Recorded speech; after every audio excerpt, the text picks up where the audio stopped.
Lewis Hayden and his wife Harriet escaped from slavery in Kentucky in the 1830s. They came to Boston and they moved into this house on Phillip Street. Hayden had a used clothing business. In fact, his used clothing store was the second largest black-owned business in Boston. And their house and their store became a centerpiece for the Underground Railroad. After 1850, when it became more difficult for fugitives to live safely in Boston, this would be a station from which fugitives would be skirted out to Canada. In 1853, Harriet Beecher Stowe visited the house. She had written Uncle Tom's Cabin a year before, but this was her first real encounter with actual fugitive slaves.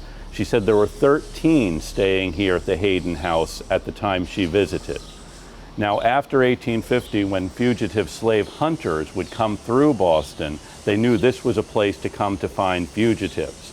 Hayden and his wife planted barrels of gunpowder underneath these steps, and they would come to the door with a lighted torch. And they would tell whomever was standing on the steps that you have 10 seconds either to get off of the steps or I'm going to drop the torch, which would have blown up the entire house.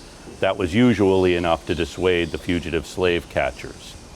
After the war, Hayden became a messenger to the Massachusetts Secretary of State. His wife left a fund to educate black doctors at Harvard Medical School. One of their sons died fighting in the Civil War. Hayden said that he had two children who had died in the Free States, and their graves, he said, were a sweet consolation to him. They had two other children, born into slavery, sold away. They never knew where they were. Slavery, powerful institution here in Boston. Hayden and his wife are part of the Vigilance Committee that will help fugitives escape from it.